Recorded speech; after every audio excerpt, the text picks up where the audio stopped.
Shri Pradeep T R, ഇപ്പോൾ നടക്കുന്ന തെരച്ചിലിൽ excavator ഉപയോഗിച്ചുകൊണ്ട് മണ്ണ് നീക്കി പരിശോധിക്കുകയാണ്. ഇതിന്റെ ഒരു പ്രവർത്തനം എങ്ങനെയാണ് ഈ തെരച്ചിലിൽ പ്രയോജനപ്പെടുക? അടിത്തട്ടിൽ വാഹനം കിടക്കുന്നുണ്ടോ എന്ന് എങ്ങനെയായിരിക്കും അത് കണ്ടെത്തുക? എക്സ്കവേറ്ററിന്റെ പ്രവർത്തനം എന്ന് പറയുന്നത് ഇപ്പൊ നമുക്ക് ആശാവഹമാണ്.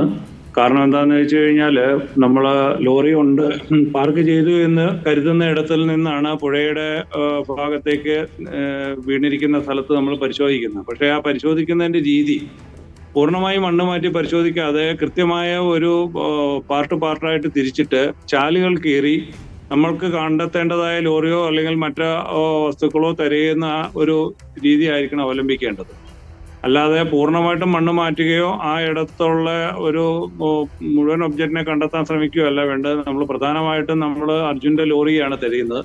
അപ്പോൾ ആ ഒരു കാൽക്കുലേഷൻ വെച്ചിട്ട് ലോറി വീണിരിക്കാൻ സാധ്യതയുള്ള സ്ഥലത്തിനെ നമ്മൾ ഒന്ന് സെക്ടറുകളായിട്ട് തിരിക്കാം. തിരിച്ചതിന് ശേഷം ആ ലോറിയുടെ വലിപ്പം ഇതും വെച്ചിട്ട് തിരിച്ചിട്ട് അതിൽ വളരെ ആഴത്തിൽ എത്രമാത്രം ആഴത്തിൽ എടുക്കാവോ, കാരണം നമ്മൾ നദിയുടെ അടിത്തട്ടിലേക്ക് എത്തുന്ന രീതിയിലേക്ക് നമുക്ക് ഓരോ ചാലുകൾ കയറി നമുക്കിതിനെ തിരയാൻ സാധിക്കുമെങ്കിൽ അതൊരു വിജയത്തിൽ എത്താൻ കഴിയുമെന്നാണ് എനിക്കിപ്പോൾ തോന്നുന്നത്. അതേപോലെ തന്നെ ഈ എക്സ്കവേറ്റർ ഉപയോഗിക്കുന്ന ഓപ്പറേറ്റർമാർക്ക് അതിന്റെ കൃത്യമായ ഒരു ഡയറക്ഷൻ ഉണ്ടായിരിക്കണമെന്നില്ല.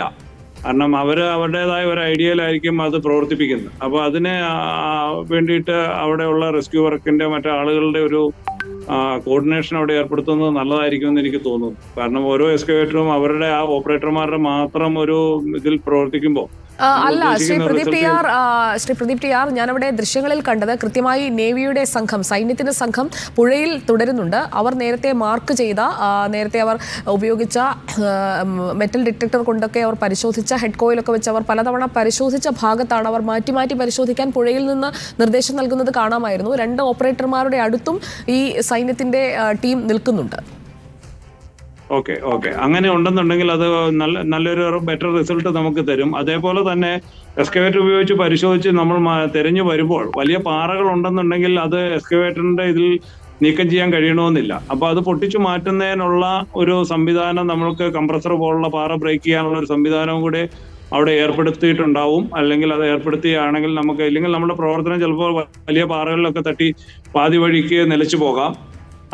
ഞാൻ മനസ്സിലാക്കുന്ന അനുസരിച്ച് 3 വലിയ ലോറികൾ പാർക്ക് ചെയ്യുന്ന ഒരു പാർക്കിംഗ് ഏരിയയിൽ നിന്നാണ് അത് പുഴയിലേക്ക് പതിച്ചതെന്ന് നമ്മൾ കരുതുന്നു. അങ്ങനെയാണെങ്കിൽ അതിന്റെ ആ ഒരു പാർക്കിംഗ് ഏരിയയുടെ ദൂരം 30-40 മീറ്റർ വരെ വരുന്ന ദൂരത്തിലായിരിക്കും.